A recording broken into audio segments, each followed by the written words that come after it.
अथ त्रयोविंशो अध्याय। कुमारजी आज्ञा गर्नुहुन्छ, हे अगस्त्य मुनि।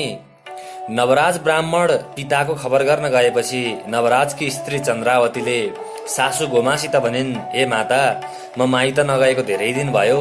यहाँ खान अन्न छैन, लगाउन लुगा छैन। अर्कासित मागेर मात्र कति दिन निर्वाह गर्ने? अत म केही दिन माइत जान्छु। तपाईले आफ्नो शरीर र घरको रक्षा गर्नुहोला। तपाईका छोरा आएपछि मलाई डाक्न पठाउनुहोला। म गएपछि एक पेट पाल्न तपाईलाई पनि कठिन हुने छैन। अत म जान्छु भनी सासुलाई प्रणाम गरेर माइत गइन्। चन्द्रावती हिँडेपछि गोमा ब्राह्मणी आफूलाई दुःख परेको देखि भिक्षुक रूप श्री महादेवले दिएको श्राप सम्झेर भन्न लागिन्, म 7 वर्षकी हुँदा 70 वर्षका बुढासित विवाह भयो। ती पनि भिक्षा माग्न गएका आजसम्म फर्केनन्। छोरा बुहारीले पनि छाडेर गए। अब म यस्तो अवस्थामा परे, धिक्कार रहेछु।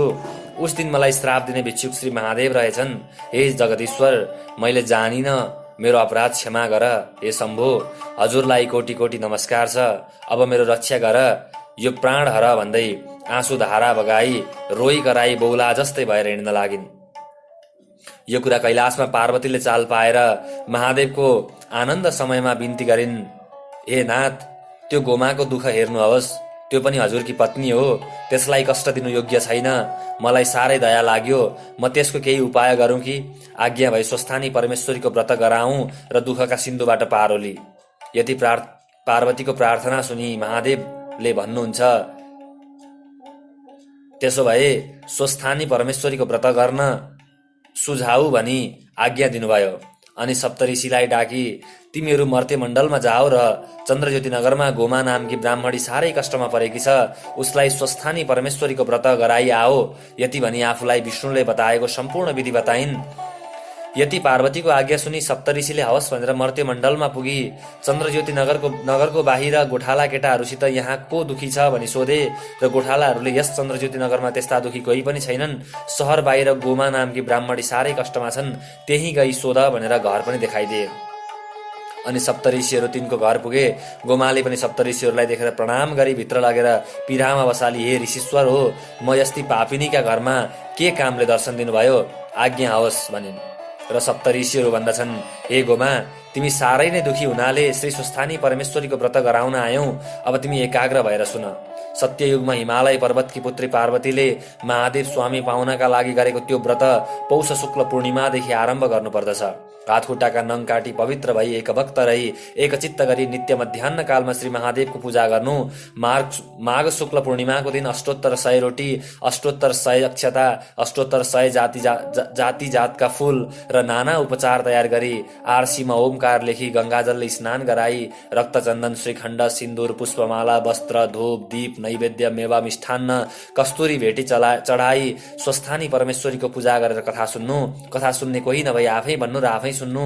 आफ्ना खाट, इटा, धनु आदिलाई सुनाए पनि हुन्छ।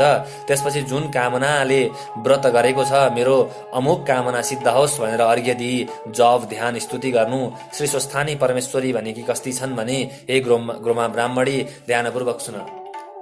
सुवर्ण वर्ण दीप्ताभाम त्रिनेत्रां कमलाननां सिंहासन समासीनां सर्वालंकार भूषितां नीलोत्पलधरां वामे दक्षिणे वरदां शुभां खड्ग चर्म धरां चोर्ध्वं वाम दक्षिणयोः क्रमात् चतुर्भुजां च मां तत्र पूजयेद् वृषकेतुकां एवं ध्वात्वा महादेवी स्वस्थानी जगदीश्वरीम्।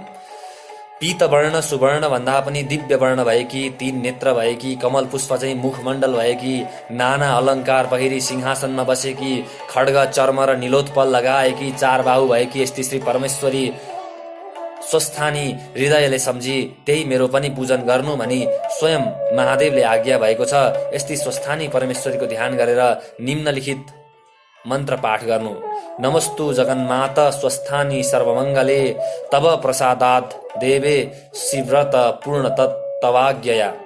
हे जगन्माता, सम्पूर्ण लोकको कल्याण गर्ने हे देवी, हे स्वस्थानी परमेश्वरी, हजुरको कृपाले मेरो व्रत पूरा भयो भनी प्रसाद झिक्नु र अष्टोत्तर 100मा 8 रोटी अक्षता, 8 रोटी पुष्प, 8 पान, 8 कुडका सुपारी सगुन समेत आफ्ना पुरुषलाई दिनु। पुरुष नभए छोरालाई र छोरा पनि नभए मित छोरालाई दिनु।